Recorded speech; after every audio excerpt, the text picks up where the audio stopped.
बांग्लादेश में इन दिनों सियासी घमासान अपने चरम पर है। दोस्तों, अगर आपको लगता है कि सिर्फ पाकिस्तान में ही कुर्सी की लड़ाई चल रही है तो जरा बांग्लादेश की खबर भी सुन लीजिए। यहाँ केयर टेकर गवर्नमेंट के चीफ मोहम्मद यूनुस की कुर्सी बुरी तरह से हिल चुकी है। आर्मी चीफ वकार उस जामा ने खुलकर अल्टीमेटम दे दिया है, दिसंबर से पहले चुनाव कराओ नहीं तो कुर्सी छोड़ो। अब यूनुस साहब के पसीने छूट रहे हैं क्योंकि ढाका की सड़कों पर लोग उनके खिलाफ नारे लगा रहे हैं। स्टूडेंट्स यूनियन प्रदर्शन कर रही है और लगभग सारी बड़ी पार्टियां उनके खिलाफ हो चुकी हैं। असल में यूनुस पर आरोप है कि वो चीन और पाकिस्तान के इशारों पर बांग्लादेश का एजेंडा चला रहे हैं। चीन के साथ मिलकर यूनुस ने म्यांमार बॉर्डर पर एक खूनी कॉरिडोर बनाने की बात कह दी, जिससे कि बांग्लादेश की सुरक्षा खतरे में पड़ सकती है। आर्मी चीफ ने साफ कह दिया है, ये कॉरिडोर देश की सुरक्षा के लिए खतरा है, सेना इसमें कभी शामिल नहीं होगी। इतना ही नहीं, यूनुस सरकार पर यह भी आरोप है कि वो भारत के खिलाफ साजिश कर रही है। चीन की मदद से बांग्लादेश के पुराने एयरबेस को फिर से चालू करने की कोशिश हो रही है, जो भारत की सीमा से सिर्फ 15 किलोमीटर की दूरी पर है।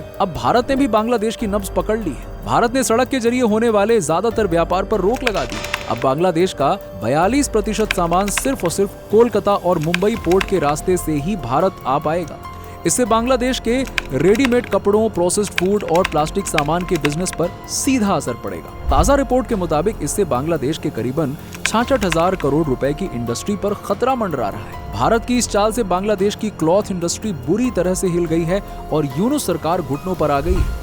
अब बांग्लादेश की सियासत में आर्मी की एंट्री हो चुकी है। आर्मी चीफ वकार और जामा ने 2 बार यूनुस को साफ साफ चेतावनी दे दी है। यूनुस ने 9 महीने पहले अंतरिम सरकार की कमान संभाली थी, लेकिन 6 महीने में चुनाव कराने की जिम्मेदारी पूरी नहीं कर पाए। अब आर्मी ने भी साफ साफ कह दिया है, 1 जनवरी तक नई सरकार बननी चाहिए, वरना यूनुस के पास भी अब कोई बड़ा राजनीतिक समर्थन नहीं बचा है। सिर्फ कट्टरपंथी जमाती ए इस्लामी और उसकी स्टूडेंट विंग ही उनके साथ है। बाकी सब पार्टियां, यहाँ तक कि बीएनपी भी उनके खिलाफ हो गई है। बांग्लादेश में कुर्सी की जंग अब अपने आखिरी मोड़ पर है। यूनुस साहब के लिए अब ढाका छोड़ना मुश्किल नहीं, नामुमकिन होता जा रहा है। अब देखना यह है कि क्या यूनुस को सच में बांग्लादेश छोड़कर भागना पड़ेगा या फिर आर्मी चीफ वकार और जमा नए बॉस बनेंगे। आपकी क्या राय? क्या बांग्लादेश में तख्ता पलट होने वाला है? अपनी राय कमेंट बॉक्स में जरूर बताइएगा और ऐसी ही रोचक खबरों के लिए चैनल को सब्सक्राइब करिए।